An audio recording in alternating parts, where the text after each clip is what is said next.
T-ball early in the season, I really believe leagues should approach it differently than regular baseball. For instance, and by the way, I have a couple of video clips on different drills for T-ball following, but you know, early in the season, hitting a ball off a tee is very tough. What you might want to try is getting a bigger rubber ball and have the kids do that for 1 or 2 games.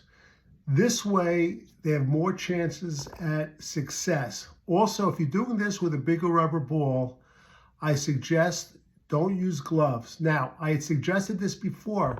Instead of a team of 12 versus 12, divide it up. Have 2 teams 6 versus 6. Have 2 teams playing next to each other on the fields.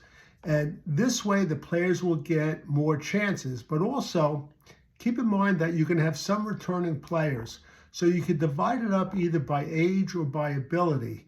Now, if you're playing 10 games in a season, have 8 of the games 6 versus 6, and then you have 2 of the games, especially the last game, 9 versus 9 or 12 versus 12. Let's go right to the videotape. Obstacle. Coaches and parents should not be afraid to challenge young players. In obstacle, we are creating a distraction for the fielder trying to catch a ground ball. The fielder is opposite the coach with a base runner on the side of the fielder. When the coach lets go of the ball, another coach signals the runner to go. The player will run in front of the fielder. This moving obstacle is very realistic in baseball and is creating a normal distraction. The fielder must focus to try to catch the grounder. The coach can eventually add a second skill to this by having the fielder throw the ball to another coach at first base. T-ball coaches should use cones as much as possible as a point of starting or finishing in most of the drills. Where to stand. One of the biggest problems young kids make with their swing is to take a step toward the plate with their back foot. On the next swing, they also tend to get into their hitting stance with the position of their feet from the previous swing. The correct method would be not to move the back foot at all and reset after every swing. Coaches should not make a big deal of the techniques of the swing until later on in the T-ball season, after players have had a chance to experiment on their own.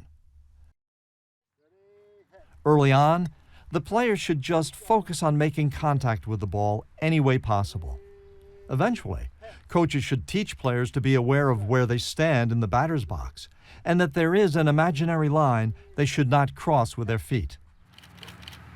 Try it again. Ready, hit. Ready. One technique for coaches to try is to take a rope or a piece of rubber.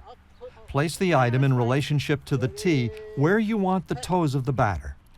This will allow the player to assume the proper batting position with minimal assistance. The batter should never step on or cross the rubber during the swing.